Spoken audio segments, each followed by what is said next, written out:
Ever wonder why your data pipeline still feels exposed even with all those Microsoft Fabric features? There's more at risk than just a stray password leak. Think silent data exposure across your entire workflow. Today, let's walk through the real security gaps most admins miss and how using managed identities, Key Vault integration, and RBAC actually locks them down if you know where to look. If your organization depends on Microsoft 365 tools, you'll want to see exactly how these security moves play out in practice. The hidden risks lurking in your Fabric pipelines. Let's start with something most admins won't admit. The first time you configure a Fabric pipeline, it feels like locking things down is mostly about ticking the right permission boxes. You assign users, maybe set some workspace access, check your connectors, and move on. From the outside, that pipeline looks rock solid. It runs, it passes tests, and on paper at least, only the right people should be able to touch the data moving through it. That sense of security usually lasts right up until someone demands proof the data is secure. This is where most teams begin to realize that secure means a lot of different things, and the defaults aren't doing them any favors. Picture what this looks like in a typical Microsoft 365-driven business. Marketing wants customer order history to build a new dashboard. Finance needs raw transaction logs for reconciliation. HR expects daily syncs for payroll updates. Everything gets routed through a handful of Fabric pipelines because it's fast and supposedly locked down. Workspace permissions are set up the day the project launches and usually never touched again. But then comes the audit, maybe after a customer questions privacy practices or someone from legal starts poking around. That's when you get the uncomfortable results. A misconfigured step in the main pipeline has been silently dumping sensitive records into a shared workspace, granting every analyst in the department easy access to private customer details. It's the kind of issue that doesn't show up until you go hunting for it. In a lot of setups, the biggest risk isn't an outside attacker prying their way in. It's trusted users seeing, or worse, copying data they were never supposed to have in the first place. This is almost always the result of default settings. Fabric, like most Microsoft 365 components, inherits permissions down from workspaces to pipelines and datasets unless you go out of your way to restrict them. A workspace admin adds a new analyst to help with a quarterly report, and suddenly that person can browse sensitive ETL results or preview entire SQL tables, often without anyone realizing what changed. Now, let's get into a scenario that plays out more often than it should. The compliance officer does a sweep of production notebooks and scripts. Everything's running fine, but then a red flag, API keys and database passwords sitting in plain text, hard-coded in the middle of pre-processing logic. These secrets have been sitting there for months, maybe longer. No one noticed because the scripts were owned by an old project team or automated runbook, so they just kept working. In most cases, these keys were supposed to expire or were only meant for internal testing, but life gets busy, people leave, and the keys stick around like digital leftovers. Part of the trouble is that for most organizations, there's a line between access and least privilege, and it's written in pencil. Granting a team access to the tools they need is tidy and makes onboarding fast. But the idea of only giving people or service accounts the bare minimum rights needed for their job, that's extra effort, and it rarely survives the push to production. As a result, you get broad role assignments across workspaces, service accounts that haven't rotated passwords in years, and credentials quietly spreading across SharePoint folders and stale OneNote pages. Nobody tracks it because, truthfully, it's hard to even see where everything is. This is the very definition of a silent risk. You probably have 2 or 3 unused service principals still floating around, tied to projects that ended last year. A quick check of your Fabric workspace often reveals dozens of analysts and pipeline builders, each with more access than they actually need. With every broad assignment, every unchecked role, you widen the attack surface, often without realizing it. And the more complex your pipeline setup gets, the harder it is to remember who touched what or which accounts might still have direct access to raw data. What's particularly sobering is the research Microsoft's own security team released. Over 60% of cloud breaches come from misconfigured permissions, not from classic technical exploits. It's not some hacker brute forcing credentials or leveraging a zero-day. It's far more often someone accidentally exposing sensitive data through generous access policies. It's too easy to assume your pipelines are safe since everything's inside your cloud tenant, only to find a dormant account still has access to a data lake, or a new staff member can see code meant for senior engineers. These aren't dramatic failures, but slow, quiet leaks. You spot them, if at all, after the fact. So here's the core problem. The defaults aren't safe enough for sensitive data, and most busy teams never get around to tightening the screws. The blind spots aren't obvious until you start tracing data flow and mapping every role, every secret, every account. Suddenly, what looked locked down starts to look like Swiss cheese. The harsh reality is you're not just worrying about hackers on the outside anymore. The biggest vulnerability is the access you never bothered to check. Every setting you left untouched becomes a potential doorway. But before you start ripping out all your pipelines in a panic, it's worth asking, if these gaps show up everywhere, what does actually closing them look like? Can you strengthen your pipelines without breaking them, or is this going to slow your entire team down? Let's get into the first and easiest way to finally shrink those risk windows, cutting out passwords for good. Managed identities, killing the password problem for good. If you've spent any time wrangling data pipelines, the quiet dread of dealing with application passwords, on the surface, ditching hard-coded credentials in your Fabric pipelines should be straightforward. No more passwords floating around scripts or stashed in old config files. Just point your pipeline at the target, hit go, and relax. At least that's the dream, right? Reality is usually messier. Most pipelines pull data from more than one place, maybe Azure SQL for customer records, blob storage for historical files, and a handful of other sources for good measure.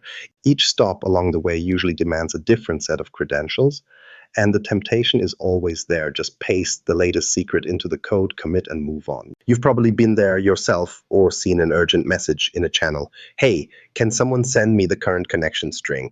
Someone digs it up, copies it into a notebook for a half hour of troubleshooting, and then forgets it exists. That test notebook might get pushed to a cloud repo or left on a shared drive, but even if it gets deleted, the secret isn't really gone. There's a digital paper trail behind almost every password used in a rush. One misplaced credential, and suddenly your supposedly secure pipeline isn't so secure after all. The rotation game is every admin's least favorite chore. Rotate a password, break the pipeline, scramble to patch every reference, and hope nothing slips through the cracks. Multiply that grind by a dozen sources and a few dozen developers, and it's no wonder credentials end up staying the same for years. Tracking which password belongs to which service account or script? Good luck. This is how credential sprawl quietly creeps in. The more you try to keep up, the more likely you are to miss a lurking copy somewhere that could open the door for anyone persistent enough to look. This is where managed identities come in and actually move the needle. If you haven't worked with them yet, the idea is simple but powerful. Give each Fabric pipeline its own unique identity in Azure Active Directory. No more passwords in plain text or screenshots of connection strings. The identity is issued by Azure, never appears in a script, and gets rotated automatically behind the scenes. As far as your pipeline is concerned, it just asks Azure for the resources it needs, and if it has the right permissions, it gets them. If not, access is denied. You start untangling your security model the minute you switch. Here's a team scenario that will sound familiar to a lot of folks. One team inherits a set of aging ETL jobs with secrets hard-coded in multiple places, scripts, config files, even a few forgotten OneNotes. Everyone's nervous about touching them because each break might mean an emergency call at 3 a.m. They finally carve out time to enable managed identities in Fabric. Each pipeline is assigned its own managed identity, and permissions are granted only for the exact blobs and databases it needs, nothing more. Suddenly, there are no more credentials scattered across their environment. An entire series of headaches, rotating secrets, tracking what broke, remembering which file held the admin password just disappears. Setting this up in Fabric isn't a months-long project either. You choose the pipeline or resource, assign a managed identity directly in the Fabric UI, and set up access for that identity in Azure itself. That way, the pipeline can fetch data from databases, push files into storage, or call a REST API, all without you ever handing out a password. The identity is invisible to users. It just works or it doesn't based on tightly scoped permissions.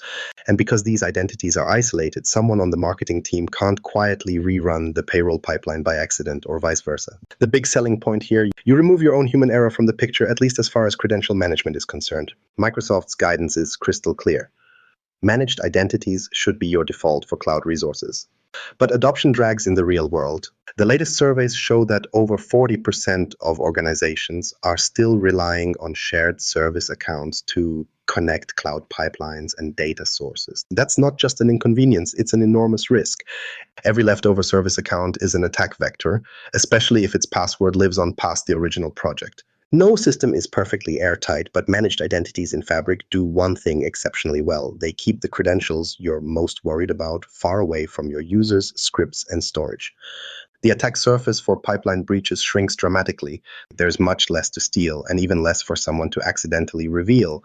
You can finally start thinking about access in terms of what a pipeline should be able to do, not which password is still working. Of course, managed identities won't solve everything. You'll still have those edge cases, third-party APIs, old certificates, and external services that need secrets. Fabric can't just identity map away.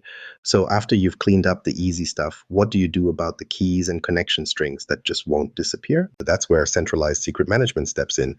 Locking down secrets with Azure Key Vault integration. Managed identities in Fabric solve a huge part of the password problem, but there's always that handful of secrets that won't just vanish.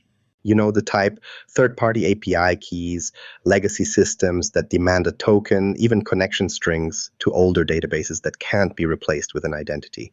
These stubborn secrets create a snag. Even when you've got your pipelines running without visible passwords, there's always that one process that needs a literal key, and you can't just throw it out. So people improvise. One team keeps a list in a locked down Excel sheet, another cuts and pastes keys between config files, and someone always has at least one connection string tucked into an email somewhere for safekeeping.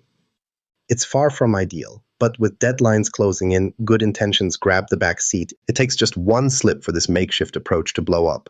All it takes is an urgent request from an app owner or a late-night test run.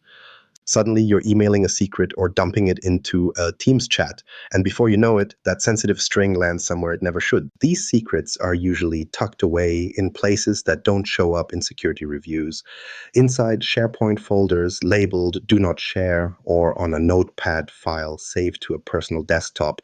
In the rush to hit a project deadline, what starts as a temporary workaround turns into the new normal. Let's talk about Azure Key Vault and why it changes the way you actually secure these secrets. Instead of spreading credentials across 5 systems and crossing your fingers no one misplaces them, Key Vault gives you a single, centralized, access-controlled home for all your sensitive values. Every secret lives in one place, protected by Azure security controls, and every access gets logged for later review. No more chasing down which config file holds the master database password. No more digging through Slack or Teams looking for that lost API key from last quarter. With Key Vault, even the admins can't see the actual secrets unless they have a specific reason and the necessary rights. Getting Key Vault to work with Fabric is built on the foundation you laid with managed identities. The process isn't complicated, but it does ask you to be clear about what your pipeline should actually see. You give the managed identity for that pipeline get secrets rights to only the keys it genuinely needs. Suddenly, every time your pipeline runs, it pulls the relevant secret straight from Key Vault, not from a local file or a hidden parameter. No single person ever has to see the value itself. If someone tries to copy a connection string or an API key into a script, they get nothing. They have to go through Key Vault's gatekeepers. To walk through it, think about setting up a data pipeline that needs to connect to an external CRM API. You don't paste the key into your notebook or save it in a variable. Instead, you go into Key Vault, store the API key there, and give just your pipeline's managed identity the ability to read that single secret. In Fabric, you change the reference from a hard-coded value to a Key Vault call. Now, if someone audits your pipeline, they see references and access logs, but never the actual key. If the key needs to change, you do it in Key Vault. The next pipeline run grabs the new value with 0 code changes. It's easy to see the downside of not using this approach.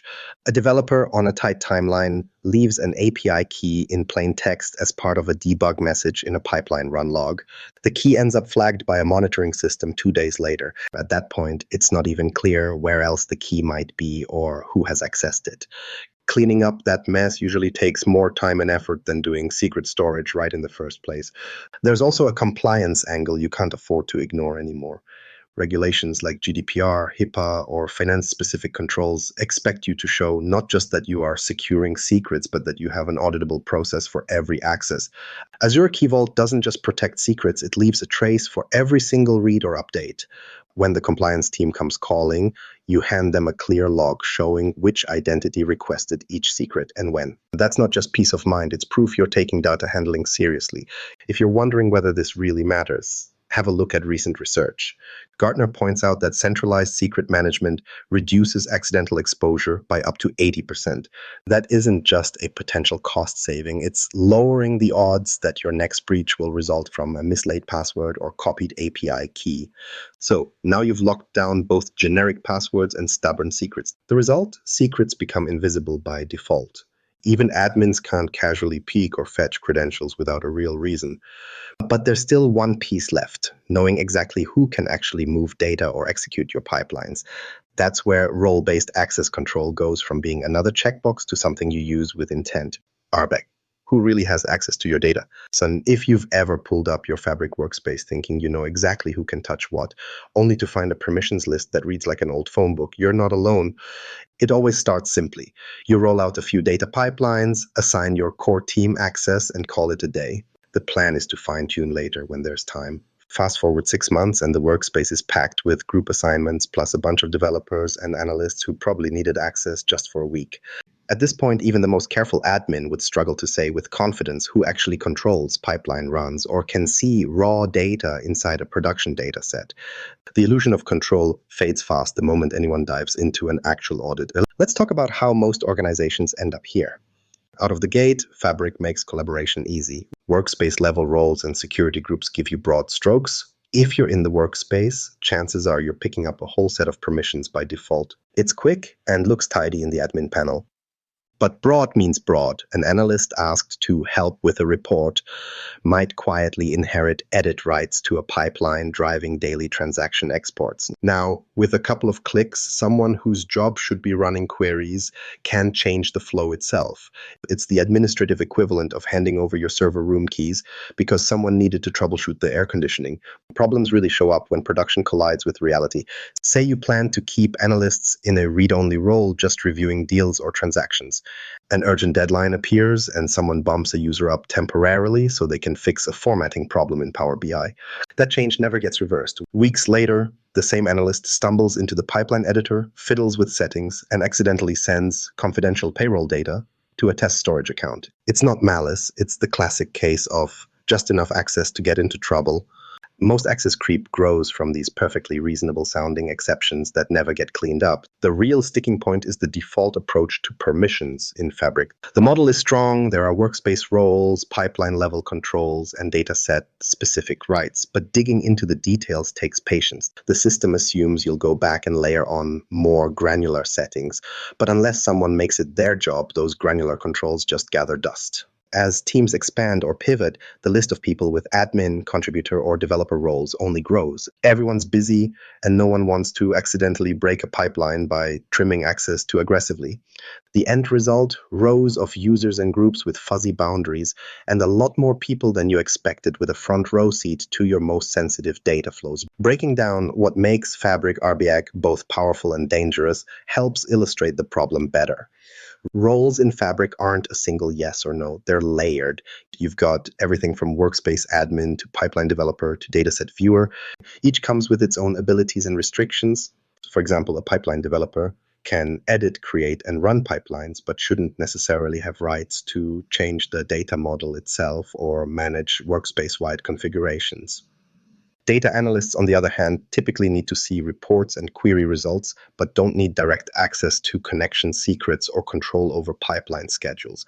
The trouble is, in the rush to get people onboarded and keep business humming, teams often hand out contributor or admin to everybody just to avoid blocking work. The specifics get lost in the scramble. This is where things start to slip for most organizations. The audit trail tells a very different story than the permissions list. Running a Fabric Access review isn't just about who should have what, it's about discovering who actually has it. If your team hasn't looked at the access blade or the role assignments tab in a few months, you'll probably find more cross-functional overlap than you expected. It becomes clear when you look at actual changes over time. Accounts created for one project don't get removed, and temporary assignments turn into permanent ones. And while you can restrict at the pipeline or dataset level, few admins actually use those features since workspace roles feel simpler. Fabric does give you tools to see and manage all of this if you use them. Built-in reporting lets you track who's been assigned what, when changes occurred, and where new roles have quietly crept in. You can set up alerts for abnormal activities, require approvals for certain access changes, and export logs for the compliance team to pore over. This kind of monitoring gets overlooked, partly because people think reviewing permissions is someone else's job, and partly because until something breaks, there's no obvious incentive. But Microsoft's own guidance draws a clear line. Their security documentation spells out RBAC assignments should be reviewed regularly. Quarterly is the baseline, not best practice. Yet the reality is most teams set these up once and then walk away. It's not exactly exciting work, and pipelines that just run rarely get this level of scrutiny. But without these reviews, privilege creep is basically guaranteed. Little by little, the gap between who should access data and who actually can keeps widening. Intentional RBAC changes the whole conversation. When you actively shape who can change, view, or run each pipeline, you keep accidental data leaks to a minimum. You protect business-critical flows without getting in the way of people who simply need to analyze data. You avoid the classic pitfall of one-size-fits-all roles and stop building security on the hope nobody pokes around too much. And with these controls in place, your sensitive data is finally getting the defense it really needs, not just the illusion of it. So you've got secrets locked down and access finally sorted into tidy boxes. What does all this mean for how your business operates, and does it actually make compliance easier or just add more paperwork? It's one thing to lock every door, but something else entirely to prove you did it right when the auditors show up. Plugging gaps in your pipelines is necessary, but that's not where the real value is. Reliable security means your data teams move faster, legal sleeps a bit easier, and leadership stops worrying about the next surprise audit. You aren't just dodging breaches, you're showing your entire organization that trusted data flows are possible when you move beyond the defaults. If keeping your name out of those breach reports matters, now's the time to actually take responsibility and treat pipeline security as a core part of your stack. Want solid practical takes on Microsoft 365 and Fabric? Hit subscribe for what's actually working.